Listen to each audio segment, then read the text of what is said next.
அன்பான தேவ பிள்ளைகள் எல்லோருக்கும் இயேசு கிறிஸ்துவின் நாமத்தில் வாழ்த்துக்களை தெரிவித்துக் கொள்கிறேன்.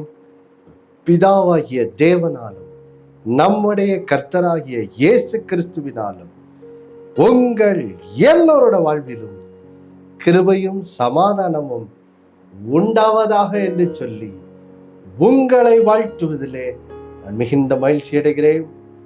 தேவ பிள்ளைகளே, நாம் கலாத்தியர் 5:16 வசனத்திலிருந்து எப்படி ஆவிக்கேற்றபடி நடந்து கொண்டு எப்படி மாம்ச குணங்களை ஜெயிப்பது, எப்படி அவைகளை மேற்கொள்வது என்ற சத்தியத்தை நாம் பார்த்து வருகிறோம். வாசிக்க கேட்கலாம். கலாத்தியர் 5:16 வசனங்கள் வரையிலும். பின்னும் நான் சொல்லுகிறது என்னவென்றால், ஆவிக்கேற்றபடி நடந்து கொள்ளுங்கள், அப்பொழுது மாம்ச இச்சைகளை நிறைவேற்றாதிருப்பீர்கள். மாம்சம் ஆவிக்கு விரோதமாகவும் ஆவி மாம்சத்துக்கு விரோதமாகவும் இச்சிக்கிறது. நீங்கள் செய்ய வேண்டும் என்று இருக்கிறவைகளை செய்யாதபடிக்கு இவைகள் ஒன்றுக்கொன்று விரோதமாய் இருக்கிறது. ஆவியினால் நடத்தப்படுவீர்களானால் நீங்கள் நியாய பிரமாணத்திற்கு கீழ்ப்பட்டவர்கள் அல்ல. தேவ பிள்ளைகளே, நாம் ஒரு முக்கியமான ஆவிக்குரிய சத்தியத்தை நாம் சில வாரங்களாக தியானித்து வருகிறோம். அது என்னது? இயேசுவினுடைய சிலுவை பாடு மரணம் உயிர்த்தெழுதல் எப்படி நாம் ஆவிக்குரிய வாழ்க்கையில சந்திக்கிற 3 சத்துருக்களாகிய பிசாசு, உலகம், மாம்சம் இவைகளை நாம் ஜெயிப்பதற்கு எப்படி இயேசுவினுடைய சிலுவை பாடு உயிர்த்தெழுதல் நம்மை பலப்படுத்துகிறது என்ற சத்தியத்தை தான் நாம் பார்த்து வருகிறோம். இதுவரையிலும் நாம் எப்படி இயேசுவினுடைய அந்த சிலுவை பாடு உயிர்த்தெழுதலின் மூலம் எப்படி பிசாசை ஜெயிப்பது, எப்படி உலக ஆசை இச்சைகளை எப்படி ஜெயிப்பது என்பதை பார்த்து முடித்து விட்டோம். அடுத்ததாக நாம் இயேசுவினுடைய சிலுவை பாடுகள் உயிர்த்தெழுதலின் மூலமாக இப்பொழுது எப்படி மாம்ச இச்சைகளை, மாம்ச குணங்களை எப்படி ஜெயிப்பது, இவைகளை தான் நாம் என்ன செய்கிறோம்? பார்த்து வருகிறோம். தேவ பிள்ளைகளே, கடந்த வாரத்தில் ஒரு முக்கியமான சத்தியத்தை ஆவியானவர் நம்மோடு கூட பேசினார். என்ன பேசினார் பாருங்க. பழைய ஏற்பாட்டில் நம்ம யாத்திராகம் 17 அமலேக்கியர் என்ற ஒரு ஜனக்கூட்டம் இஸ்ரேல் ஜனங்களுக்கு விரோதமா வனாந்தரத்தில் எப்படி யுத்தம் பண்ணாங்க அப்படிங்கிற சம்பவத்தை வாசித்தோம். அதுல நம்ம பார்த்தோம், இந்த அமலேக்கியர்கள் இந்த நமக்கு விரோதமாய் போராடுகிற இந்த மாம்சீக குணங்களுக்கு ஒரு அடையாளமா இருக்கிறாங்க அப்படின்னு சொல்லி நம்ம பார்த்துட்டு அதுல கர்த்தர் இந்த அமலேக்கியருக்கு விரோதமா ஒரு காரியத்தை அறிவிக்கிறத பார்க்கிறேன். என்னதுன்னா, இந்த அமலேக்கியருக்கு விரோதமா தலைமுறையாய் கர்த்தருடைய அவங்களுக்கு விரோதமா யுத்தம் பண்ணுன்னு சொல்லி கர்த்தர் என்ன பண்றாரு? அறிவிக்கிறார். அதுக்குரிய ஆவிக்குரிய அர்த்தம் என்ன? கர்த்தர் சொல்றாரு, என் மகனே, என் மகளே, நீ இந்த பூமியில வாழும் வரைக்கும் உனக்குள்ள இருக்கிற அந்த மாம்சீக குணங்கள், அதாவது கலாத்தியர் 5:19 வசனத்துல நம்ம இந்த மாம்சீக குணங்களினுடைய 3 பகுதியை பார்த்தோம். 1, நல்லொழுக்கத்திற்கு விரோதமான பாவங்கள், வேசித்தனம், விபச்சாரங்கள், அசுத்தம், இப்படிப்பட்ட காரியங்கள். அடுத்தது ஆவிக்குரிய பாவங்கள், விக்கிர ஆராதனை, பில்லிசூனியம். அடுத்தது உறவுகளை கெடுக்கிற பாவங்கள், கோபம், எரிச்சல், பகை, இப்படிப்பட்ட பாவங்கள். அப்போ நம்ம பார்த்தோம் எப்படி இந்த 3 வகையான இந்த பாவங்களும் இந்த மாம்சீக குணங்களும் ஒவ்வொரு நாளும் நமக்குள்ள எழும்பி நமக்கு விரோதமா போராடி நம்மளோட வாழ்க்கையில இந்த அமலேக்கியர் எப்படி இஸ்ரேல் ஜனங்களுக்கு நஷ்டத்தை உண்டு பண்ணாங்களோ, அதே மாதிரி நம்முடைய வாழ்விலும் நஷ்டத்தை உண்டு பண்ண நமக்கு விரோதமா அது என்ன செய்கிறது? போராடுகிறது. அப்போ நம்ம பார்த்த ஒவ்வொரு நாளும் நம்ம தீர்மானம் எடுத்து ஆவிக்கேற்றபடி நடந்து கொண்டு, ஆவியானவர் நடத்துறபடி நடந்து, நம்ம இந்த மாம்சீக குணங்களுக்கு விரோதமாக யுத்தம் பண்ணி அவைகளை மேற்கொண்டு நம்ம நடக்கணும் அப்படின்னு சொல்லி அந்த ஒரு ஆண்டவருடைய கட்டளையை குறித்து நம்ம தெளிவாக என்ன செய்தோம், புரிந்து கொண்டோம். இன்றைக்கு தேவ பிள்ளைகளே, நாம் எப்படி ஆவிக்குரியவர்களாய் நடந்து கொள்வது, ஆவிக்குரியவர்களாய் நடப்பதற்கு நடைமுறை வாழ்க்கையிலே நமக்கு நாம் நாம் ஆவிக்குரியவர்களாய் நடப்பதற்கு நடைமுறை வாழ்க்கையிலே நாம் என்ன செய்வது, அதை குறித்து நாம் என்ன செய்ய போகிறோம். இந்த வாரமும் அடுத்த வாரமும் 2 காரியத்தை என்ன செய்ய போகிறோம், பார்க்க போகிறோம். இப்போ தேவ பிள்ளைகளே, நாம் திருப்பிக் கொள்ளலாம். மறுபடியும் யாத்திராகமம் 17ஆம் அதிகாரத்துக்கு செல்வோம். அதற்கு முன்பாக ரோமர் 8ஆம் அதிகாரத்துக்கு செல்வோம். பாருங்க, ரோமர் 8. இப்போ தேவ பிள்ளைகளே, அங்கே நாம் 7 9 வசனம் வரைக்கும் வாசிக்க கேட்கலாம். எப்படி என்றால், மாம்ச சிந்தை தேவனுக்கு விரோதமான பகை. அது தேவனுடைய நியாய பிரமாணத்துக்கு கீழ்ப்படியாமலும் கீழ்ப்படிய கூடாமலும் இருக்கிறது. மாம்சத்துக்குட்பட்டவர்கள் தேவனுக்கு பிரியமாய் இருக்க மாட்டார்கள். தேவனுடைய ஆவி உங்களில் வாசமாய் இருந்தால் நீங்கள் மாம்சத்துக்குட்பட்டவர்களாய் இராமல் ஆவிக்குட்பட்டவர்களாய் இருப்பீர்கள். கிறிஸ்துவின் ஆவி இல்லாதவன் அவருடையவன் அல்ல.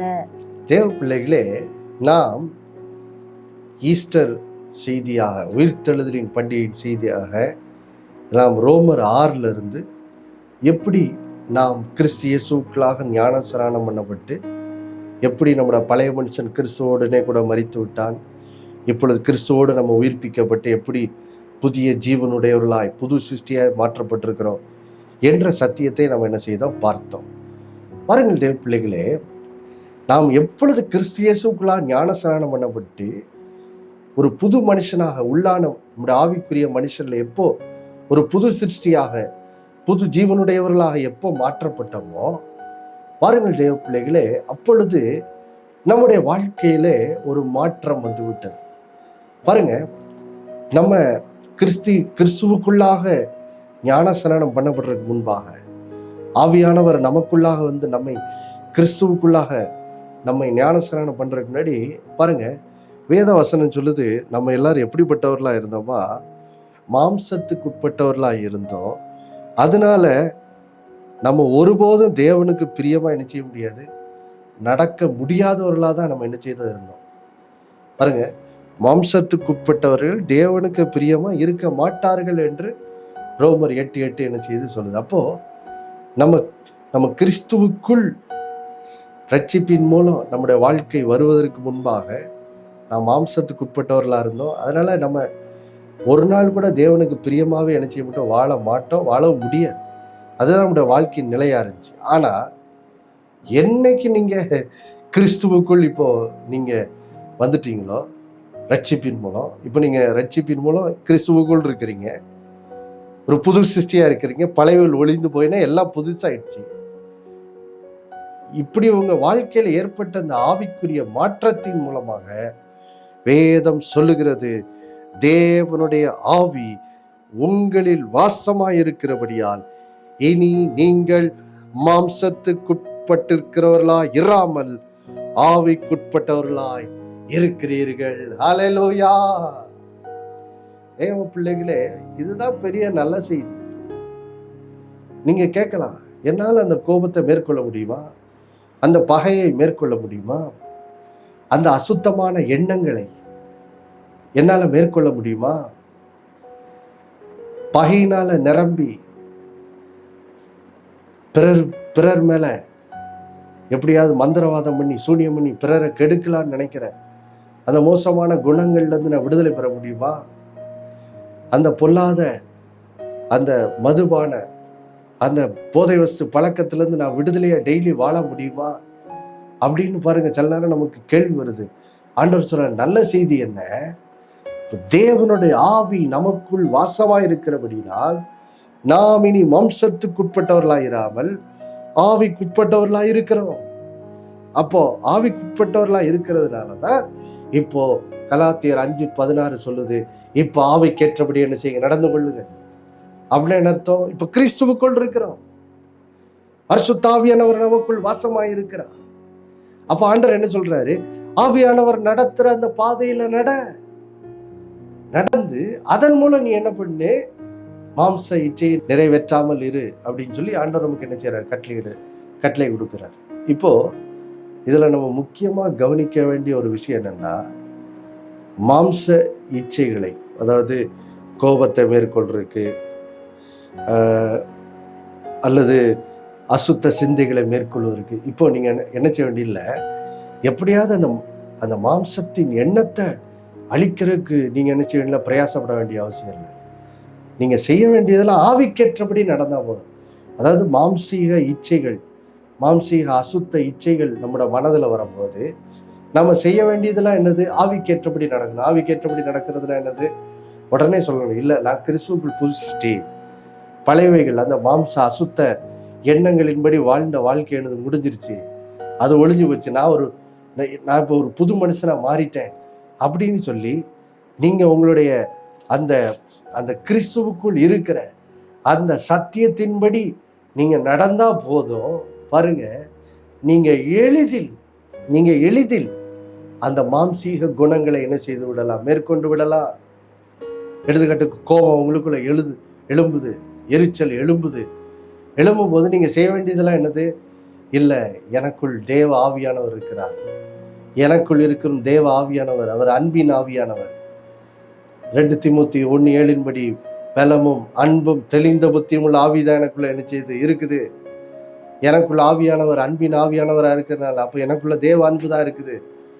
அதனால நான் தேவ அன்புலதான் நடப்பேன்னு சொல்லி எப்படி நீங்க ஆவிக்கேற்றபடி நடக்கும்போது தன்னால கோபம் என்ன செய்யறோம்? உங்களை விட்டு என்ன செய்யறோம்? வெளியே போயிடும். அந்த எரிச்சல் உங்களை விட்டு என்ன செய்யறோம்? வெளியே போயிடும். பாருங்க, அப்போ பாருங்கள் தேவ பிள்ளைகளே, மாம்சீக குணங்களை மேற்கொள்வதற்கான வழி என்ன? நீங்க உணர்ந்து கொள்ள வேண்டும். இன்னைக்கு நீங்க உணர்ந்து கொள்ளணும், நீங்கள் ஆவிக்குரியவன், நீங்கள் மாம்சத்துக்கு உட்பட்டவர்கள் அல்ல, நீங்கள் ஆவிக்குட்பட்டவர்களா என்ன செய்றீங்க? இருக்கிறீங்க. அதனாலதான் கர்த்தர் உங்களுக்கு கட்டளை கொடுக்கிறாரு, ஆவிக்கேற்றபடி என்ன செய்ய நடந்து கொள்ளுன்னு சொல்லுகிறார் என்பதை நீங்க என்ன செய்யணும்? உணர்ந்து கொள்ள வேண்டும். அப்போ பாருங்கள் தேவ பிள்ளைகளே, இந்த நமக்குள்ள இருக்கிற இந்த ஆவிக்குரிய சுபாவத்தை நாம் என்ன செய்ய வேண்டியிருக்கு பாருங்க, வாசிக்கலாம். 2 தீமோத்தி 1:6 வாசிக்கலாம் பாருங்க. 2 தீமோத்தி 1:6 இது நிமித்தமாக நான் உன்மேல் என் கையை வைத்ததினால் உனக்கு உண்டான தேவ வரத்தை நீ அனல் மூட்டி எழுப்பி விடும்படி உனக்கு நினைப்பூட்டுகிறேன். பாருங்க, இங்க கர்த்தர் நமக்கு ஒரு காரியத்தை பேசுறாரு. என்ன பேசுறாரு பாருங்க. இன்னைக்கு நிறைய பேருக்கு ஒரு வேதனை இருக்கு. பிரதர், நானும் அன்புல நடக்கணும்னு தான் நினைக்கிறேன் பிரதர், ஆனா என்னால அன்பு காட்டவே முடியல, என்னன்னே தெரியல, அவங்கள மன்னிக்கவே முடியல, நானும் முயற்சி பண்றேன்னா முடியலையே அப்படின்னு சொல்லி வேதனைப்பட்டுக்கிட்டே இருக்காங்க நிறைய பேர். அதுக்கு காரணம் என்னன்னா, நிறைய பேர் உணர்றதில்லை, எனக்குள்ள தேவ அன்பு ஆவியானவர் மூலம் என்ன செய்து இருக்குது. ஆனா இப்ப ஏன் அதுல நடக்க முடியாம இருக்காங்க? அதுக்கு காரணம் பாருங்க, இங்க கர்த்தர் சொல்றாரு பாருங்க, உனக்கு உண்டான தேவ வரத்தை நீ என்ன பண்ணு, ஆனால் மூட்டி என்ன செய், எழுப்பு அப்படின்னு ஆண்டவர் என்ன செய்யறாரு சொல்றாரு. பாருங்க தேவ பிள்ளைகளே, ஆவியானவர் மூலம் நமக்குள்ள தெய்வீக சுபாவங்கள் எல்லாம் என்ன செய்யுது? நமக்குள்ளதான் என்ன செய்யுது? இருக்குது. பாருங்க, என்ன நமக்குள்ள என்ன தெய்வீக சுபாவங்கள்லாம் இருக்குது. இப்போ கலாத்தியர் 5:க்கு மறுபடியும் போக பாருங்க. கலாத்தியர் 5:22, 23. ஆவியின் கனியோ அன்பு, சந்தோஷம், சமாதானம், நீடிய பொறுமை, தயவு, நற்குணம், விசுவாசம், சாந்தம், இச்சையடக்கம். இப்படிப்பட்டவைகளுக்கு விரோதமான பிரமாணம் ஒன்றுமில்லை. பாருங்கள் தேவ பிள்ளைகளே, ஆவியானவர் எப்போ நமக்குள்ள வந்தாரோ அப்போ நமக்குள்ள இருந்து கொண்டு ஒரு கனியை என்ன பண்றாரா? உண்டாக்கி கொண்டே இருக்கிறாராம். அது என்ன கனி பாருங்க, ஆவியானவர் ஒரு கனியை தான் உண்டு பண்றாரு. ஆனா அதுல 9 குணங்கள் நிறைந்த ஒரு கனியை என்ன செய்யறாரா? உண்டு பண்றாரா? அது என்ன குணங்கள்லாம்? ஆவியின் கனிகள் அல்ல, கனி. அந்த ஒரு கனிக்குள்ள 9 குணங்கள் இருக்குதான். என்னதான்? அன்பு, சந்தோஷம், சமாதானம், நீடிய பொறுமை, தயவு, நற்குணம், விசுவாசம், சாந்தம், இச்சையடக்கம், இப்படி இந்த 9 நற்குணங்கள் ஆவியானவரால் நமக்குள்ள இருந்து என்ன செய்யப்படுது? இது இந்த கனி, இந்த ஆவியின் கனி நமக்குள்ள இருந்து என்ன செய்யுது? உண்டாகி கொண்டே இருக்கிறது. ஆவியானவர் நமக்குள்ள இருந்து அன்பை ஊற்றி கொண்டே இருக்கிறார். நமக்குள்ள இருந்து கொண்டு சந்தோஷத்தை கொடுத்துக்கிட்டே இருக்காரு. நமக்குள்ள இருந்து கொண்டு சமாதானத்தை நமக்கு தந்துக்கிட்டே இருக்காரு. அப்போ இப்ப நம்ம என்ன செய்யணும்? இந்த தேவ அன்புல நடக்க, இந்த தேவ சமாதானத்துல நடக்க, இந்த தேவன் தருகிற பொறுமையில நடக்க நம்ம என்ன பண்ணணும்? இந்த நமக்குள் இருக்கும் இந்த தேவ வரத்தை என்ன பண்ணணும்? அனல் மூட்டி என்ன செய்யணும்? எழுப்ப வேண்டியதா இருக்குது. பாருங்க, ஏன் அனல் மூட்டி எழுப்ப வேண்டியிருக்கு? ஏன்னா நம்ம ஒரு மாம்சீக உலகத்துல வாழ்றோம். காலையில எந்திரிச்சதுல இருந்து நைட்டு தூங்குற வரைக்கும் உலகத்துல ஏகப்பட்ட கடமைகள், பொறுப்புகள், வேலைகள், எத்தனையோ என்ன செய்து இருக்குது. அப்போ நம்ம இந்த கடமைகள், உலகத்தில் உள்ள இந்த கடமைகள், பொறுப்புகள், வேலைகள், இதுல எல்லாம் பிஸி ஆயிடுறதுனால பாருங்க, நம்ம நமக்குள்ள இருக்கிற இந்த தேவ வர, அந்த ஆவியானவர் தருகிற இந்த நற்குணங்களே என்ன செய்துறோம்? மறந்து போயிடுறோம். அதனாலதான் அப்பப்போ எரிச்சல் ஆயிடுறோம், அப்பப்போ ரொம்ப சலிப்பு தட்டுது. நம்ம என்ன நினைச்சிடறோம்? சரி, இதுதான் பிரதர் வாழ்க்கையின் வழிமுறை, இப்படிதான் இருக்கும் அப்படின்னு நம்ம நினைச்சிட்டு போயிடுறோம். ஆனா ஆண்டவர் சொல்ல, அப்படி இல்லப்பா, நீ மாம்சத்துக்கு உட்பட்டவர்கள் அல்ல, நீங்க ஆவிக்கு உட்பட்டவர்கள். உங்களுக்குள்ள தேவ ஆவியானவர் இருக்கிறார். உங்களுக்குள்ள இருந்து அன்பை கொடுத்துக்கிட்டே இருக்காரு. உங்களுக்குள்ள இருந்து பாருங்க சமாதானம், சந்தோஷம், இதெல்லாம் உண்டாகிக்கொண்டே இருக்குது. ஆவியானவர் உங்களுக்குள்ள இருந்து இந்த குணங்களை, இந்த கனி உங்களுக்குள்ள இருந்து உண்டாகுது. இப்போ என்ன செய்யணும்? இதுல நடக்கிறதுக்கு நீங்க என்ன செய்யணும்? உங்களுடைய ஆவிக்குரிய மனுஷன்ல நீங்க என்ன செய்யணும்? பலன் கொள்ளணும். உங்களுக்குள்ள இருக்கிற தேவ வரத்தை நீங்க என்ன செய்யணும்? அனல் மூட்டி எழுப்பணும். பாருங்க, இந்த அனல் மூட்டி எழுப்புங்க அப்படிங்கிற வார்த்தைக்கு ரொம்ப பாருங்க, இது ரொம்ப அழகான ஒரு வார்த்தை. என்ன வார்த்தை பாருங்க, நமக்கு தெரியும், இந்த கேஸ் அடுப்புலாம் வர்றதுக்கு முன்னாடி அந்த காலத்துல நம்மளோட பாட்டிமார் பாருங்க விறகு அடுப்புல தான் என்ன செய்தாங்க? சமைச்சாங்க. அப்போ அந்த விறகுல பாருங்க தீ அனல் மூட்டப்படுறதுக்காக அவங்க என்ன செய்வாங்க? ஒரு குழல் வச்சு ஊதுவாங்க, அதை அனல் மூட்டுவாங்க. ஊதுனோடனே பாருங்க அந்த அடுப்பு நல்லா அந்த விறகு நல்லா கப்ப அந்த தீ பிடிச்சி என்ன செய்யும்? எரியும். அப்போ யோசிச்சு பாருங்க, ஒருவேளை இன்னைக்குள்ள தலைமுறையினருக்கு அது என்னன்னே தெரியாது. ஆனால் ஒரு 30-40 வயசுக்கு மேலே இருக்கிறவங்களுக்குலாம் அது என்னது தெரியும். நான் சின்ன வயசாக இருக்கும்போது எங்கள் பாட்டி அதை செய்கிறத நினச்சிருக்கேன், பார்த்துருக்கேன். இன்றைக்கும் நம்ம கிராமத்துக்கு போகும்போது பாருங்க, அது ஒரு சிலர் விறகுல சமைக்கும் போது அதெல்லாம் நம்ம என்ன செய்ய முடியுது? வேற விதத்தில் அனல் மூட்டுறதை பார்க்குறோம். கரெக்டாக எதை வச்சா நல்லா எரியுங்கிறத பார்த்து என்ன செய்வாங்க? கரெக்டாக அந்த விறகுல வைப்பாங்க. அப்போது யோசிச்சு பாருங்க, அதை தான் இப்போ ஆண்டவர் சொல்கிறார், எப்பா உனக்குள்ள வாரம் இருக்கு, ஆனால் அதை என்ன செய்? அனல் மூட்டி எழுப்பு.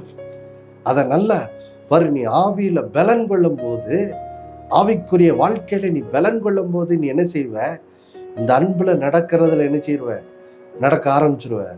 அந்த சந்தோஷத்துல, ஆவியானவர் கொடுக்குற சந்தோஷத்துல என்ன செய்வ? நடக்க ஆரம்பிச்சிருவேன்னு சொல்லி கர்த்தர் இன்னைக்கு நம்மளோட என்ன செய்கிறார்? பேசுகிறார். அப்போ இப்போ இந்த நமக்குள்ள இருக்கிற இந்த தேவ வரத்தை அனல் மூட்டி எழுப்புறதுக்கு பாருங்க, இன்னைக்கு மோசேயின் வாழ்க்கையிலிருந்து அதை எப்படின்னு சொல்லி என்ன செய்ய போறோம்?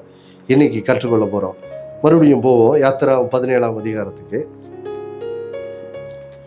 யாத்திராகமம் 17ஆம் அதிகாரத்துக்கு செல்வோம். பாருங்க, யாத்திராகமம் 17ஆம் அதிகாரத்தில் போன வாரம் நம்ம அந்த சம்பவத்தை பார்த்தோம். எப்படி இஸ்ரேல் ஜனங்கள் வனாந்திரத்தில் இருந்த போது அமலேக்கியர்கள் அவர்களோடு என்ன செய்தாங்க? யுத்தம் பண்ணாங்க.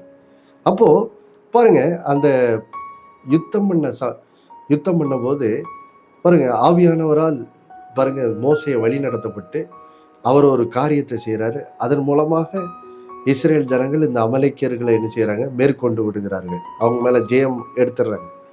அப்போ மோசே இந்த ஜெயத்தை எடுக்கிறதுக்கு என்ன செஞ்சார் பாருங்க. இப்போ நம்ம யாத்திராகமம் 17ஆம் அதிகாரம் பாருங்க, இப்போ நம்ம 10வது வசனத்திலிருந்து 12வது வசனம் வரைக்கும் வாசிக்கலாம். யோசுவா தனக்கு மோசே சொன்னபடியே செய்து அமலேக்கோடே யுத்தம் பண்ணினான். மோசேயும் ஆரோனும் ஊர் என்பவனும் மலை உச்சியில் ஏறினார்கள். மோசே தன் கைகளை ஏறெடுத்திருக்கையில் இஸ்ரவேலர் மேற்கொண்டார்கள். அவன் தன் கையை தாழ விடுகையில் அமலேக்கு மேற்கொண்டான். மோசேயின் கைகள் அசந்து போயிற்று. அப்பொழுது அவர்கள் ஒரு கல்லை கொண்டு வந்து அவன் கீழே வைத்தார்கள். அதன் மேல் உட்கார்ந்தான். ஆரோனும் ஊரும் ஒருவன் ஒரு பக்கத்திலும் ஒருவன் மறுபக்கத்திலும் இருந்து அவன் கைகளை தாங்கினார்கள். இவ்விதமாய் அவன் கைகள் சூரியன் அஸ்தமிக்கும் வரைக்கும் ஒரே நிலையாயிருந்தது. அடுத்த வசனம். யோசுவா அமலேக்கையும் அவன் ஜனங்களையும் பட்டய கருக்கினாலே முறியடித்தான். தேவ பிள்ளைகளே, இங்க பாருங்க, இங்கே மோசேயின் இடத்திலிருந்து நாம் சந்திக்கிற இந்த ஆவிக்குரிய போராட்டங்கள் என்ன? ஆவிக்குரிய போராட்டம் ஒவ்வொரு நாளும் மாம்சீக குணங்கள் நமக்குள்ள தூக்கி அது நம்மளோட வாழ்க்கையில் நஷ்டங்களை உண்டு பண்ண நமக்கு விரோதமாக போராடிக்கிட்டே இருக்குது. கலாத்தியர் 5:17 படி. அப்போது நம்ம ஆவிக்கேற்றபடி நடந்து கொண்டு இந்த மாம்ச இச்சைகளை என்ன செய்ய வேண்டியது, மேற்கொள்ள வேண்டியதாக இருக்குது. அப்போது ஆவிக்கேற்றபடி நடப்பதற்கு இப்போ தேவ வரத்தை என்ன செய்யணும், அனல் மூட்டி எழுப்பணும்.